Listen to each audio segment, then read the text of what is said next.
யார் வந்துடக்கூடாதுன்னு நினச்சனோ அந்த 2 பேரும் வர வச்சிட்டாங்க. இவனுக்குலாம் தெரியாமல் தான் அந்த நிகழ்ச்சி நடக்கணும்னு நினச்சேன். அபிஷேக் வேறு எனக்கு சர்ப்ரைஸு. ஏயா இப்படி ஒரு சர்ப்ரைஸாக ஒருத்தர் கொடுப்பான். நீ காலைல தான் சொல்கிறேன். ஒரு சர்ப்ரைஸ் இருக்குது. முக்கியமான 2 செலிப்ரிட்டிஸ் வராங்க உங்களுக்கு வந்து வாழ்த்து சொல்கிறதுக்கு. ஐயோ அப்படின்னு இவங்க தான் நினச்சேன். கரெக்டாக இவங்க 2 பேரும் பேரையும் சொல்லிட்டேன் ரொம்ப பெருமையாக. தம்பி உங்களோட 2 பேர் ஃபோட்டோவும் என்கிட்ட இருக்குது, மறந்துடாதீங்க. அதை உங்களுக்கு அனுப்பிச்சி வச்சுருக்கிறேன். இன்னும் பத்திரமா அதை லைக் போட்டு வர வச்சுருக்கிறேன்.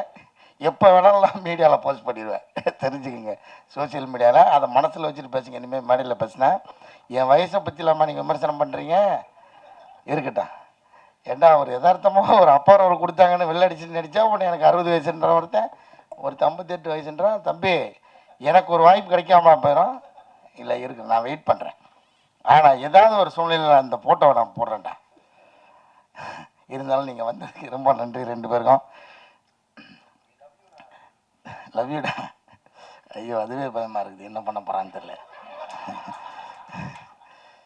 ஏன்னா அந்த ஃபோட்டோ வந்து ஒரு அதிகாலையில் ஒரு 4 மணிக்கு எடுத்த ஃபோட்டோ. அப்போ யோசிச்சு பாருங்கள் எப்படி இருப்பாங்கன்னு. அதில் நானும் உள்ளே இருக்கேன், அதனால தான் அந்த போட முடியல, இல்லை எப்பயோ போட்டு மாட்டி விட்டுருப்பேன்.